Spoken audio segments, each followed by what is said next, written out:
Mrs. Piggle-Wiggle by Betty MacDonald, with thanks to Harper Trophy, an import of HarperCollins publisher, for this recording.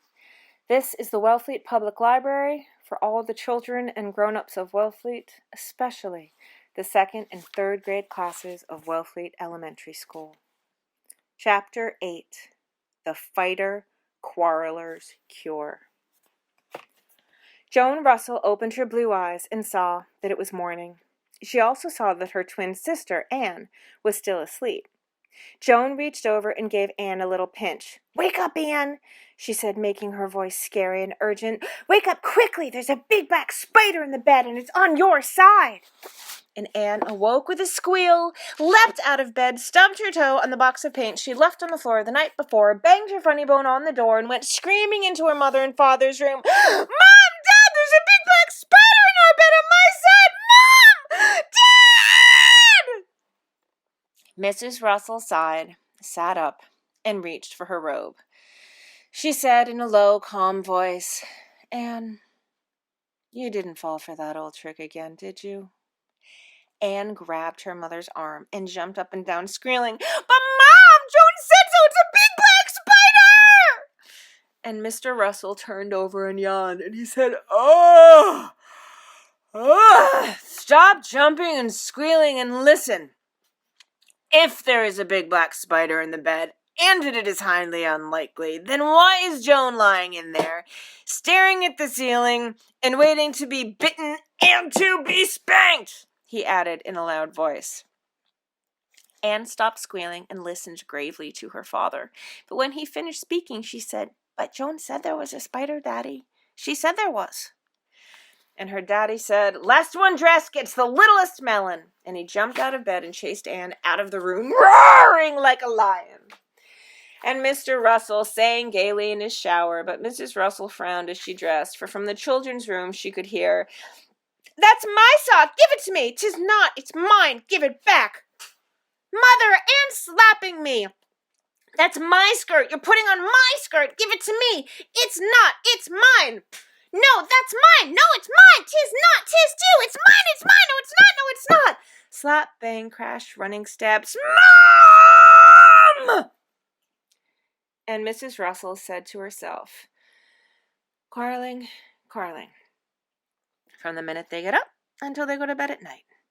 I do not believe that I can stand another day of it. And she went downstairs and began jamming the oranges into the juicer. Mr. Russell came whistling into breakfast, and he said, "Oh, scrambled eggs. I don't know. I was hoping for sausages and pancakes." And Mrs. Russell said, "We had sausages and buckwheat cakes yesterday morning." And Mr. Russell said, "Hey, what about trout? Bill Smith has them nearly every morning." And Mrs. Russell said crossly, "Perhaps that's why he looks like a trout and his wife looks like a great big halibut." And Mr. Russell carefully peered at her over the top of his morning paper. And he says, "You know, sweetheart, I think that the children's fighting and quarreling is making you irritable." And Mrs. Russell said, "I think it is too. In fact, it is driving me crazy. Just listen to them." And from the upper hall they could hear, "It's my turn to go down first, Joan. 'Tis not. It's my turn. You were first yesterday. You know you were. But last night you traded your first turn for my pink crayon." "I did not." "You did too. Cheater. Double cheater. Pumpkin eater. Cheater!" In came the twins. Joan looked at her melon and then at Anne's, and she said, "Anne's melon is the biggest. She always gets the biggest and the most of everything." And Anne said, "You had the biggest yesterday. You're just a pig. You always want the most." And their dad said, "As a matter of fact, ladies, I have the biggest melon because I was the first one dressed. Now, hush." And he glared at them. And the twins sat meekly down to their breakfast. They had taken but 2 bites, however, when Anne poked Joan and hissed, "I've got the most cereal. Ha, ha, ha, ha." And Joan hissed back, "Yeah, but I have 3 pieces of bacon, and you only have 2. Ha, ha." And Anne looked, and sure enough, Joan did have 3 pieces. She grabbed one, but Joan snatched her wrist, and in the ensuing scuffle they managed to tip over Anne's milk and spill it all over the front of their nice blue pleated skirts. Their father spanked them, their mother sponged them off, and they left for school, red-eyed and miserable, but still quarreling. As they rounded the corner, their mother could hear, "That big tablet is mine! 'Tis not! 'Tis you!" After Mr. Russell had left for the office, Mrs. Russell picked up the telephone and called her friend, Mrs. Quittrick. She said, "Mrs. Quittrick, this is Mrs. Russell, the twins' mother, and I want to know if Jasper and Myrtle ever quarrel." "Oh, my dear," said Mrs. Quittrick, "all children quarrel. Why, yesterday Myrtle hit Jasper with her big doll, and the eyes came out, and then Jasper hit Myrtle with a little hammer out of his nice new toolbox, and the head came off the hammer, and I just told them that I wouldn't have them breaking up their toys that way." Mrs. Russell said, "But the children, weren't they hurt?" And Mrs. Quittrick said, "Why, I didn't notice. I was so angry at them for breaking their lovely toys, and the doll hospital won't be able to put Myrtle's doll's eyes back for 2 weeks, and you know how hard it is to get good hammers these days." And Mrs. Russell said, "Yeah, thank you anyway, Mrs. Quittrick," and hung up. She poured herself another cup of coffee, and while she drank it, she thought and thought about her little fighter-quarrelers. Then she had an idea. She would call Mrs. Piggle-Wiggle and ask her what to do. Mrs. Piggle-Wiggle would know if anyone would. She called Mrs. Piggle-Wiggle and said, "Mrs. Piggle-Wiggle, I am Mrs. Russell, the mother of Anne and Joan." And Mrs. Piggle-Wiggle said, "Oh, yes, the twins, such darling little girls and so pretty." Mrs. Russell said, "But they quarrel so, Mrs. Piggle-Wiggle. They begin fighting the moment they open their eyes in the morning, and they don't stop until they fall asleep from exhaustion. It is dreadful, Mrs. Piggle-Wiggle. You should hear them." Mrs. Piggle-Wiggle said, "Oh, I know. That's my sock. No, it's mine. That's my box. No, it's mine. 'Tis not. 'Tis too. You've the most. You're a pig." And Mrs. Russell said, "Why, Mrs. Piggle-Wiggle, you must have heard them. I was hoping they didn't quarrel when they were outside the house." And Mrs. Piggle-Wiggle said, "No, I haven't heard Anne and Joan, but I have heard hundreds of other children. You see, Fighter-Quarrelitis is a common children's disease, and it is very contagious, but very easy to cure." "Easy to cure? Oh, Mrs. Piggle-Wiggle, how?" asked Mrs. Russell. "Well," said Mrs. Piggle-Wiggle, "in the first place, fighting and quarreling are merely habits. One morning a child wakens and feels cross, and so instead of smiling at his little brother and saying, 'Good morning,' he glares at his little brother and shouts, 'You've got on my shirt!' And the little brother says, 'I have not,' because he hasn't. The cross child says, 'You have to, you have to,' and the quarreling has begun. The next morning both children have the Fighter-Quarrelitis, and they wake and begin shouting rudely at each other. It soon becomes a habit, and they forget how to be courteous. Now, Mrs. Russell, I believe that if fighter-quarrelers could hear themselves as others hear them, and see themselves as others see them, they would soon realize how unpleasant they were and would be cured. In order to do this with Anne and Joan, you and Mr. Russell will have to pretend to be Anne and Joan. First, however, you must write down every single fighting thing that the children say. Begin with this morning and keep a careful record of the whole day. Say nothing to the twins, but tomorrow you and Mr. Russell repeat their quarrels. I don't believe that it will be necessary to slap and pinch, but do be sure to be loud and noisy. Don't laugh and don't let the children know that it is just a game. Look quarrelsome as well as acting quarrelsome. One day usually is sufficient." Mrs. Russell said, "Every morning Joan tells Anne that there's a big black spider in the bed on Anne's side, and Anne comes screaming into our room. Should Mr. Russell and I do that?" My, said Mrs. Piggle-Wiggle. "That is the way Billy and Tommy Peters used to start the day, only Billy told Tommy it was a cobra. Well, cobra or black spider, you and Mr. Russell do the same. Goodbye and good luck." After saying goodbye to Mrs. Piggle-Wiggle, Mrs. Russell sat down and wrote down every word of Anne and Joan's morning quarreling that she could remember. After school, she purposefully gave one of them a bigger apple than she gave the other, and then followed them around and wrote down the quarreling. She stayed in their room while they undressed for bed and took notes. Fortunately, the children were very productive and fought about the amount of toothpaste on their toothbrushes, whose turn it was for the shower, whose pillow was softest, the amount of room they had in the bed, who had the most covers, whose turn it was to turn off the light, who had the biggest feet, whose mouth opened the widest, who had the most teeth, everything. My, they were naughty and disagreeable. When she'd finished writing it all down, Mrs. Russell handed a copy to Mr. Russell and told him about Mrs. Piggle-Wiggle. He thought it was a wonderful idea and kind of fun, and studied his part carefully. The next morning Joan opened her blue eyes and was just reaching out to pinch Anne when she heard a commotion in her mom and dad's room. And suddenly the door flew open and in came Mrs. Russell, clutching her bathrobe and squealing, "Anne, Joan, quick! There's a big back spider in our bed! It's on my side!"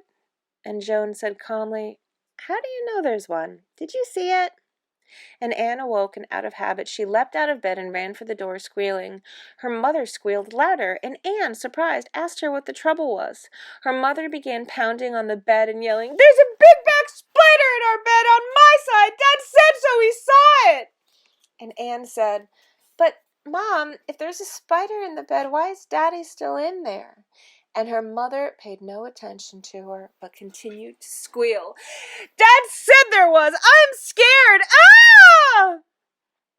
And Joan said, "We'd better go in and look, Anne." So they solemnly marched into their mother's and Daddy's room, and Mr. Russell was lying in bed, gazing at the ceiling. Anne threw back the covers, and Joan peered into the bed, but all they could see were Daddy's feet, their toes wriggling.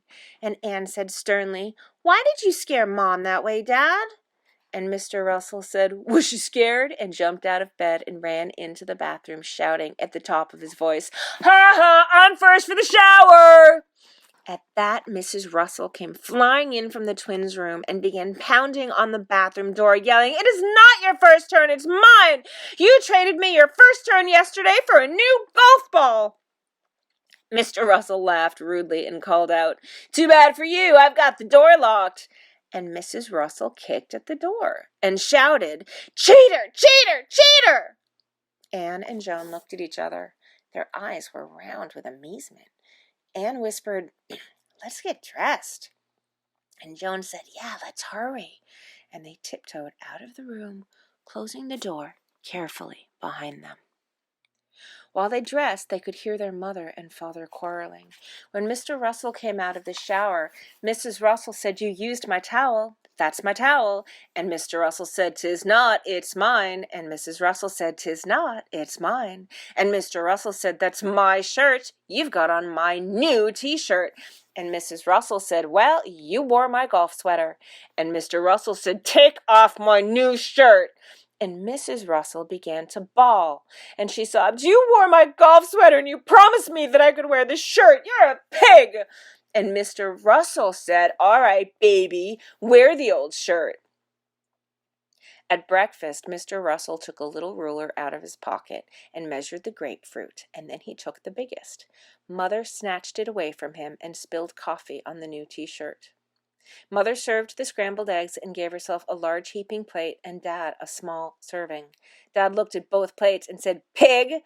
"Speaking of pigs," said Mrs. Russell, "it's my turn for the car." "'Tis not," said Mr. Russell. "It's my turn. You had the car last week." And Mrs. Russell said, "I only drove up to the drugstore and back last week, and you went clear out to the golf course." And Mr. Russell said in a very disagreeable way, "Makes no difference to me how far you drove. You have had your turn, madame." And Mrs. Russell began to bawl. "I think you're mean," she yelled. "Isn't it my turn, girls?" And she turned to the twins. The girls looked at their mother, but they didn't answer. Instead, they asked to be excused, put on their coats, and hurried off to school. At dinner that night, Daddy took the pork chops up to the bathroom and weighed them on the scales, and then took the two biggest. Mother took the biggest baked potato, but she sorted the string beans out one by one so that everyone got an equal share, and by the time they had equal shares, they were ice cold. The twins cleared the table, and Anne carried in the pumpkin pie. Now, pumpkin pie was the twins' very favorite dessert, and so Anne was very careful to walk slowly and put the pie down gently in front of Dad. But it was wasted effort, for Mother reached over and grabbed the pie, saying, "I'll serve that." "Oh, no, you won't," said Dad, jerking the pie back. "Will too," said Mother, reaching for the pie, but Dad jerked it off the table and held it over his head. Mother grabbed his wrist, and the pie went splat all over the rug. The twins began to cry. They said, "Mom, Dad, please stop quarreling. We just can't stand that anymore. It's dreadful." And Mother said, "Why, we thought you enjoyed fighting." And Joan said, "We hate quarreling. We're so unhappy." And Anne said, "Fighting is terrible. It makes us miserable." And Mrs. Russell took Joan on her lap, and Mr. Russell took Anne on his lap, and they said, "To tell you the truth, girls, we don't like quarreling either. It is just a habit we caught from you. Why, we must have been quarreling all day." And the twins said, you have, it's awful." And Dad said, "I'll tell you what we'll do. We'll all join hands and solemnly pledge that there shall be no more quarreling in this house. Then we'll all walk up to Finley's drugstore and seal the pledge with ice cream. Does everyone agree?"